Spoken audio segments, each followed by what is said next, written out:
hold a crucial role in local body elections and urged them to remain alert, especially during the Chief Minister's tours. He mentioned that although he had not served as a district president, he was given the opportunity to lead as TPCC chief. He clarified that DCC appointments were made under the supervision of AICC observers.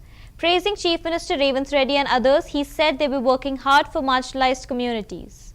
He added that within 2 years, most of the 6 guarantees had reached the people. He concluded with a striking remark that the KCR era had come to an end.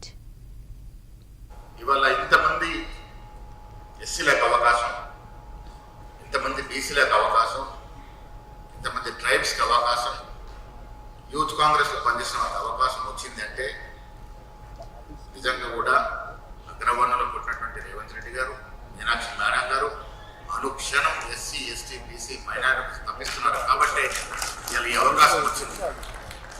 గౌరవ ముఖ్యమంత్రి గారు నేను ఏఎస్తో మాట్లాడినప్పుడు వారు కూడా చెప్పినారు, వీలైనంత వరకు ఎస్సీ, ఎస్టీ, బీసీ, మైనారిటీకి అవకాశం ఇవ్వాల్సింది. అంతే తప్పే ఫలానా పేరు అని ఎవరని చెప్పలేదు, చెప్పే అవకాశం రాలేదు. ఈ రాష్ట్ర చరిత్రలో స్వాతంత్రానంతరం మొట్టమొదటిసారి కుల సర్వే జరిగింది. రేవంత్ రెడ్డి గారు పట్టుదలతో రాహుల్ గాంధీ గారి యొక్క ఆకాంక్షని ఈ రాష్ట్రం నెరవేర్చగలిగాం. ఇది ఒక చరిత్రాత్మక నిర్ణయం. తెలంగాణలో జరిగినటువంటి కుల సర్వే యావత్ దేశానికి దిక్సూచిగా మారింది. అందరూ కూడా దాన్ని అనుసరించే ప్రయత్నం చేస్తూ ఉన్నారు. తెలంగాణలో ముఖ్యమంత్రిగా రేవంత్ రెడ్డి గారు కుల సర్వే చేసినారు కాబట్టి ఆ కంపల్సరీలోని ఇలా మోడీ గారు కూడా మేము కూడా జన సర్వే కుల సర్వే చేస్తామని చెప్పడం జరిగింది.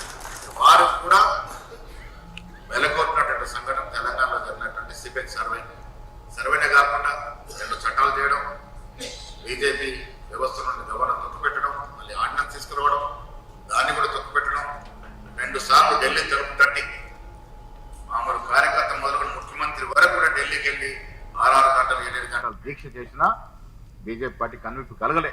అలాగే పెట్టింది కాబట్టి ఇవాళ అనివార్య పరిస్థితుల్లో సర్పంచ్ ఎన్నికలకు పోతా ఉన్నాం. మెజార్టీస్ తోట మనకు గెలిచే అవకాశం ఉంది. ఇవాళ ఇంతమంది ఎస్సీలకు అవకాశం, ఇంతమంది బీసీలకు అవకాశం,